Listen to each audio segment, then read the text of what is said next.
जरा सोचिए, कोई लड़की पुलिस के पास जाकर कहे उसकी जान को खतरा है, उसे जान से मारने की धमकी मिली है और 2 दिन बाद उसी लड़की का भरे बाजार में कत्ल कर दिया जाए, तो सवाल किससे पूछा जाएगा?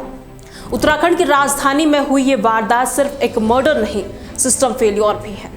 2 फरवरी की सुबह जब देहरादून के पलटन मार्केट में मच्छी बाजार अपनी रफ्तार पकड़ रहा था, तभी 23 साल की गुंजन की हत्या ने सबको चौंका दिया। सरे बाजार में गुंजन के आकाश नाम के युवक ने धारदार हथियार से निर्मम हत्या कर दी। इस निर्मम हत्या से पूरा क्षेत्र दहल गया।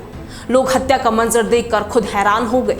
दरअसल गुंजन और आकाश एक दूसरे को पहले से जानते थे।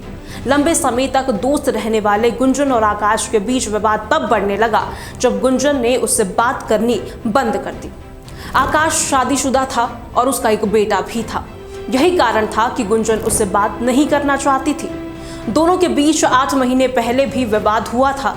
तब पुलिस ने दोनों को समझाकर मामले को शांत कर दिया था, पर कौन जानता था कि ये मामला ऐसे शांत न होकर मर्डर का रूप ले लेगा।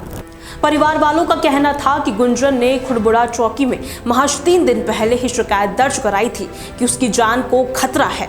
आरोपी आकाश उसे जान से मार देगा, पर अफसोस पुलिस ने इस मामले को गंभीरता से नहीं लिया। लेकिन इत्तेफाक भी देखिए, जिस आरोपी को पुलिस 3 दिन से पकड़ने की कोशिश कर रही थी, उसे पकड़ने में नाकाम थी। घटना के महज कुछ घंटों बाद आरोपी को गिरफ्तार कर लिया गया।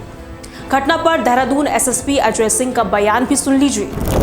ये करीब 10 बजे की घटनाक्रम है। एक युवती जो यहाँ पर काम करती है मच्छी बाजार में, ये अपने एक परिचित उनके यहाँ पर बाहर स्कूटी गली में खड़ी करती है। इसके बाद अपनी शॉप पर काम करने के लिए जाती है। उसी दौरान वहाँ एक युवक जिसका नाम बाद में आकाश पता चला, जो बन्नूगंज का ही निवासी है और ये 2 साल से परिचित थे। और ये युवती को जो है जब बातचीत बंद हो गई तो लगातार कोशिश कर रहा था बात करने के लिए। और अभी इसको जो है जैसे इसने चापड़ से जो युवती व्यवहार किया, जिससे अस्पताल जाते वक्त युवती की मृत्यु हो गई। इसमें अभी इसको गिरफ्तार कर लिया गया। इससे समस्त थाने में पूछताछ की जा रही है कि पीछे पूरा प्रकरण क्या था, इस तरह का जघन्य कांड करने के पीछे क्या मंशा रही है। इस सभी चीज़ के लिए हमारी टीम पूछताछ कर रही है। इसमें एक चीज़ निकल के आई थी कि लड़का काफ़ी पहले से परेशान कर रहा था और इसकी शिकायत भी गई थी शायद चौकी थाने में। तो उस पर क्या कोई कार्रवाई हो पाई? देखिए, इसमें स्पष्ट करना चाहूँगा कि इसमें 31 तारीख को लड़की द्वारा जो शिकायत दी गई थी कि को ऐसा पता चला कि हम मेरी से दोस्ती, जिसमें मेंशन किया था दोस्ती, और मैं इससे बात नहीं कर रही हूँ काफ़ी महीनों से, ये मुझसे बात करना चाहता है, कहीं मेरे पर कोई हमला करके, ऐसा कोई मुझे सुनने में आया कि मेरे पर कोई हमला कर सकता है। इस सूचना के आधार पर पहले उस लड़के को नंबर में लाया गया। उसका फ़ोन लगातार बंद था। इसके बाद चीता पुलिस कम से 2 से 3 बार उसके घर पर जो बन्नूगंज वहाँ पहुंची, जहाँ उसकी पत्नी द्वारा बताया गया कि वो 3 दिन से यहाँ घर नहीं आया और फ़ोन बंद करके कहीं गायब है। तो इसकी लगातार सूचना आने के बाद 2 बार जो है पुलिस भी गई थी, जिसकी पुष्टि भी हो गई है। और कोई स्पष्ट रूप से कोई कारण नहीं बताया गया था कि क्या कारण है, बस इतना लिखा गया था कि पुरानी दोस्ती है और अब वो उससे बात नहीं कर रही है। इसी संबंध में जो है घर पे भी गई पुलिस, और लेकिन चूंकि जो अभियुक्त है वो लगातार घर से फरार था और आज इसने जो है ये घटनाक्रम अचानक से आकर कर दिया। लेकिन सवाल यही है, इतनी गंभीर शिकायत के बाद भी पुलिस की ये ढिलाई जायज थी, क्योंकि गुंजन ने पहले ही पुलिस को आगाह कर दिया था कि आकाश उसे मार देगा। और शिकायत के 3 दिन बाद वही हुआ जिसका गुंजन को डर था।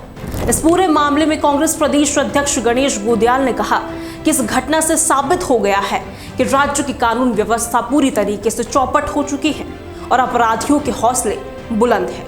जिस तरह राजधानी देहरादून के मच्छी बाजार जैसे व्यवस्थित इलाके में दिन दहाड़े युवती की गला काटकर हत्या की घटना को अंजाम दिया गया, उसने बीजेपी के जंगल राज की पोल खोल कर रख दी है।